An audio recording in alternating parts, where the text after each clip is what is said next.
आज मोहन भागवत जी को दलित याद आ रहे हैं। जब इनका मतलब होता है उनसे इस्तेमाल करना होता है तब इनको दलित याद आ जाते हैं, लेकिन जब उनके ऊपर शोषण होता है, घोड़ी पर चढ़ने से मारा पीटा जाता है, तब ये कभी इनका बयान नहीं आता कि ऐसा क्यों किया, उनके साथ सजा होनी चाहिए। जबकि इनके जो समर्थक होते हैं वो सारे उठकर जो पीट रहा होता है उसके साथ खड़े हो जाते हैं। तो जब ये बयान नहीं देते, जब ये शोषण होता है, जब आप कह रहे हैं कि दलित को घोड़ी पे चढ़ने दिया जाए केवल इसलिए कि वो दलित है, क्योंकि आपने जातियों में से छोटा बनाया, नीचा बनाया। अरे आप जातियां खत्म कर दो, जड़ खत्म कर दो ना, आप बीमारी खत्म करो। जब बीमारी खत्म हो जाएगी तो उससे होने वाली समस्याएं भी अपने आप खत्म हो जाएंगी। क्या ये लोग केवल इसलिए हैं, आप इनको घोड़ी पर चढ़ने के लिए आपने कहा तो इनको राहत मिल गई, बहुत बड़ी राहत मिल गई।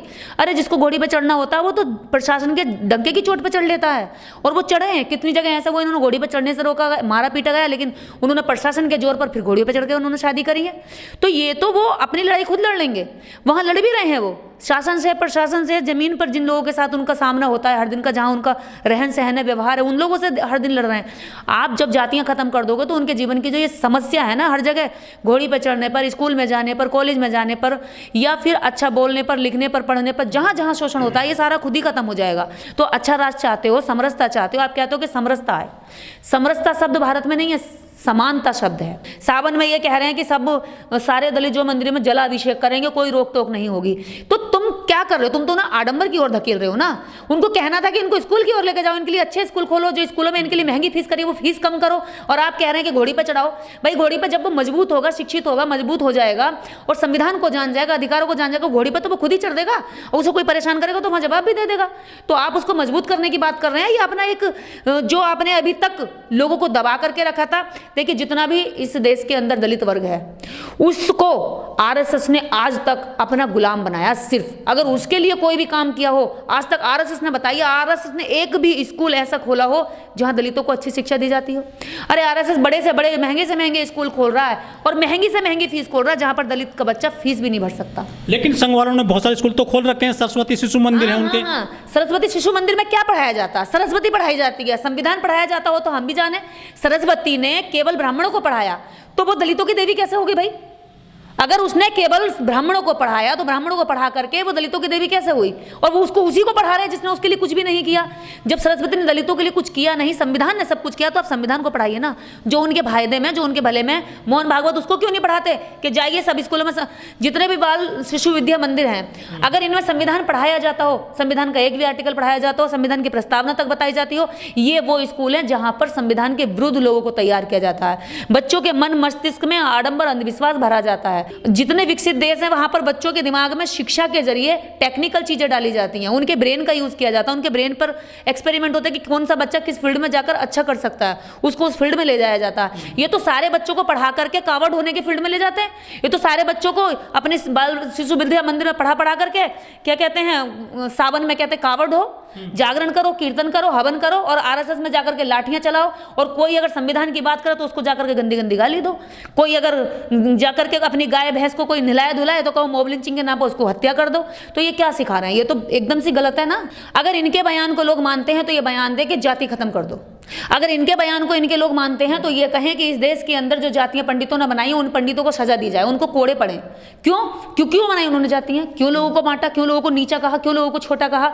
इसका मतलब ये है कि मोहन भागवत एक ऐसे समय पर जब लग रहा है कि हम 100 साल मनाएंगे अपने संगठन के पूरे होने पर, और उस संगठन में 100 साल पूरे होंगे जिस संगठन में ये कहते हैं कि तमंचा, गोली, बंदूक, तलवारें चलाना सिखाते हैं, और उन्हीं के दम पर मासूमों की हत्या के लिए कहते हैं कि आपको आत्मरक्षा के लिए चाकू छुरियां तेज करा लो। वो आत्मरक्षा के नाम पर लोगों में हिंसा फैलाते हैं। तो ये लोग आज दलितों को याद कर रहे हैं। इनको कब तब दलित क्यों याद नहीं आता जब दलितों को पानी छूने पर एक बच्चे को मार दिया जाता है, मटके को तक छूने पे बाल विद्या शिशु मंदिर में ही मारा जाता है। जालोर राजस्थान की घटना होती है तो कौन मारता है? आरएसएस का आदमी मारता है। फिर आरएसएस के लोग उसके पक्ष में आंदोलन करते हैं कि उसको छोड़ दो, छैल सिंह को। उधर जब मनीषा वाल्मीकि के साथ अपराध होता है, उसको रात में जला दिया जाता है, तो वहां पर अपराधी के साथ खड़े होकर के आरएसएस के लोग उसके पक्ष में जाकर के वहां पर ज्ञापन देते हैं प्रशासन को। मतलब इनके लोग अपराधियों के साथ खड़े होकर के अपराध को बढ़ावा देने के लिए अपराधियों को संरक्षण देते हैं। तो ये राष्ट्रभक्ति कहाँ हुई? ये तो राष्ट्रभक्ति नहीं होती, मानवता भी नहीं आई, राष्ट्रभक्ति तो दूर की बात है। पहले इनमें अच्छाइयां आ जाए तो राष्ट्रभक्ति तो ये लंबी चौड़ी कहानी है।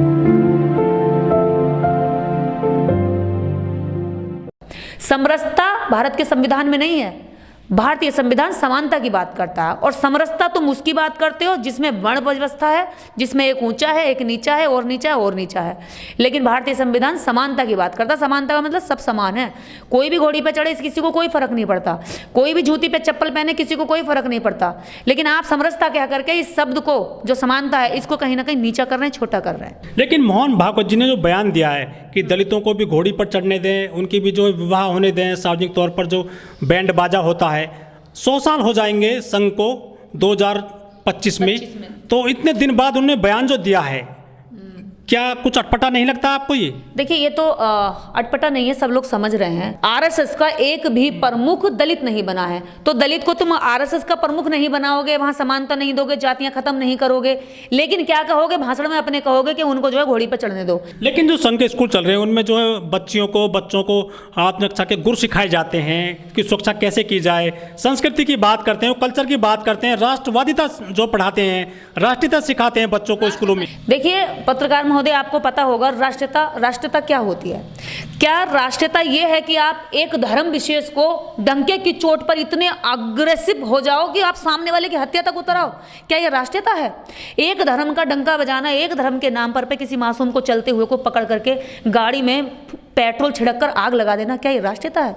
आप बताइए, जिस देश में महिलाओं के बलात्कार की कितनी घटनाएं होती हों, ये कौन करने आ रहे हैं? क्या दूसरे प्लेनेट के एलियन आ रहे हैं क्या इस देश की महिलाओं के साथ रेप करने के लिए? गाय बचा रहे हैं तो क्या दिक्कत है आपको? नहीं, गाय बचाइए, लेकिन स्त्री को कौन बचाएगा, महिला को कौन बचाएगा? हम कब कह रहे हैं गाय बचाइए, भैंस बचाइए, बैल बचाइए, कटरा बचाइए, आप बैल बचाइए, सबको बचाइए, सारे पशुओं को बचाइए। हम कब कह रहे हैं कि आप पशुओं को मत बचाइए? मैं पशुओं से बहुत प्रेम करती हूँ, सारे पशुओं को बचाइए। आपने इंसानों में तो भेदभाव किया, आपने पशुओं में भी कर दिया। आप भैंस नहीं बचाते, जिसका सबसे मोटा दूध होता है, सबसे ज्यादा बिकता है, आप गाय बचाते हैं। यहाँ भी आप ब्राह्मण को बचाते हैं, लेकिन उसके जैसा दिखने वाला इंसान दलित और ओबीसी, उसको नहीं बचाते हैं, आदिवासी को नहीं बचाते हैं। गाय में 33 कोटि देवता वास करते हैं, इसलिए गाय को बचाना जरूरी है। देखिए, ज़्यादातर ब्राह्मणों की जो बड़ी बड़ी कंपनियां हैं बीफ की, गाय के मांस के बेचने की, वो ब्राह्मणों की हैं। फिर तो इतने सारे लोगों के पेट में देवता चले गए होंगे। तो ये ब्राह्मण फिर ऐसा क्यों कर रहा है? वो खुद ही कह रहा है कि उसमें देवता है, वो खुद ही काट के उसको बड़े लेवल पर बेच रहा है। तो फिर गाय माता का अपमान नहीं देखा जा रहा है यहाँ? गाय माता का अपमान केवल ये है कि जो कमजोर आदमी है, जो बेचारा अपनी गाय को पालता है, 1-2 लीटर दूध के दम पर अपना घर चला रहा, परिवार चला रहा, उसकी गाय बूढ़ी हो गई है, कुछ पैसों के लिए वो इंतजार में कि कोई अच्छी गाय खरीद लेगा, इसलिए उसको बेच रहा है। आज इन्होंने गाय को बचाने के नाम पर गाय की बेकदरी कर दी। गायें पन्नी खा रही हैं, कूड़ा खा रही हैं, सड़कों पर पड़ी हैं, गाड़ियों से एक्सीडेंट होकर के, क्योंकि लोग उनको खरीद बेच नहीं सकते, ले जा नहीं सकते एक दूसरे से दूसरी जगह, तो छोड़ देते हैं मजबूरी में। वो छोड़ी हुई गायें रास्तों में एक्सीडेंट कर रही हैं, उनके खुद के भी चोट लग रही है और आम जनता को भी तकलीफ पहुंचा रही हैं। तो गाय इन्होंने बचाई नहीं, गाय की इन्होंने हत्या की है, बेकदरी की है और बर्बादी की है। संघ प्रमुख ने जो बयान दिया है कि दलितों को घोड़ी से ना उतारें, ये देश में तो पिछले सैकड़ों साल से, 200 साल से अत्याचार इस तरह का हो रहा है दलितों पे, घुड़चढ़ी नहीं होने देते हैं उनकी। तो ये बयान जो आया है इतने 100 साल बाद, इसको किस तरह देखती हैं आप? इनके बयान को कौन मानता, मुझे आप बताइए। क्या इनके बयान को इनके लोग मानते हैं? जो ये लगातार बयान आ रहे हैं, ये सबसे ज्यादा जो इनकी उन लोगों से बौखलाहट है जो कह रहे हैं कि हम शिक्षित होकर के सवालों को जन्म देंगे, हमें तुम्हारे जो ये इतने लंबे समय से तुमने मूर्ख बनाया है, क्योंकि वो हमारे तार्किक होने पर वो घबराते हैं। उन्हें पता, इनके बुद्धू रहने में, मूर्ख रहने में हमारी दुकानें चलती हैं, इनके मूर्ख रहने में हमारा संगठन मजबूत होगा, क्योंकि जितने ज़्यादा मूर्ख होंगे वो इधर जाएंगे, जितने ज़्यादा ज्ञानी होंगे वो अम्बेडकरवाद की ओर जाएंगे, इनसे हटेंगे। वो कहेंगे भाई हम हिंसा नहीं करेंगे, भाई हम महिलाओं के प्रति इतनी गंदी सोच नहीं रखेंगे, वो कहेंगे दलित और मुस्लिम कुछ नहीं होता, ये देश के नागरिक हैं, हम सब मिलकर रहेंगे। और जो हिंदू मुस्लिम में कराना चाहते हैं, वो इनके कहने से झांसे में लोगों ने हिंदू मुस्लिम नहीं किया। आप देखेंगे 2014 से बीजेपी ने पूरा जोर लगा लिया हिंदू मुस्लिम कराने के लिए, पूरी मीडिया ने पूरा जोर लगा दिया दंगे फैलाने के लिए। जरा सी बात पर के इन्होंने इतने दंगे फैलाए हैं, लेकिन दलितों के साथ होता है, इन्हीं के एक हिंदू दूसरे हिंदू के साथ अत्याचार करता है, उस पर कभी कवरेज नहीं करते।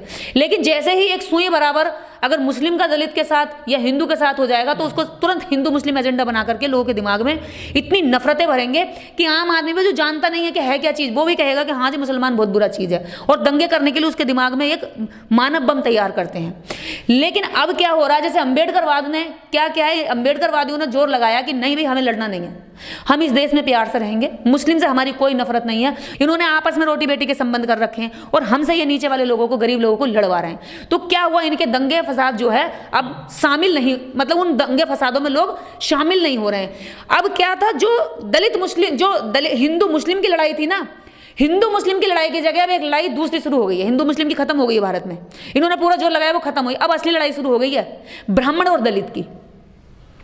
इस देश की सबसे मुख्य लड़ाई यही है, ना पक्ष की है ना विपक्ष की है। देखिए राजनीतिक दल पाला बदलते हैं, इधर जाएंगे उधर आएंगे, लेकिन देश के अंदर सबसे बड़ी लड़ाई आज भारत में ये चल रही है कि ब्राह्मण और दलित की चल रही है, ब्राह्मण और बहुजन की चल रही है। बहुजन अपना हक मांग रहा है और ब्राह्मण उसको दलित भाई कह करके गले लगाने की कोशिश कर रहा, लेकिन वो समझ रहा है कि इसके अंदर मनसा क्या है, ये कहता कुछ है करता कुछ है और दिखाता कुछ और है। तो दलित अब अपने फॉर्म में आ चुका है और दलित लड़ाई लड़ने के लिए खड़ा हो गया। इसलिए आप कह रहे हैं दलित भाई भी घोड़ी चढ़े, दलित भाई भी जूती पहने, उनको भी मंदिर में जाने दो। जब दलितों ने मंदिर से तुम्हारी ठोकरें मार दो तो उन्हें तुम मंदिर में बुला रहे हो। जब दलित भोला था, अनजान था, मंदिरों में जाना चाहता था, तब तुम उन्हें लतियाते थे, उन्हें भगा देते थे, उनके बाल पकड़ के मारते थे, उनकी औरतों के साथ शोषण करते थे।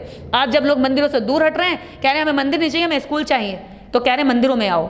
जब लोग मंदिरों की ओर जाते थे अनजान थे तो कहते थे कि यहाँ से भाग जाओ, हमें तुम्हारी जरूरत नहीं है, तुम अछूत हो, नीच हो।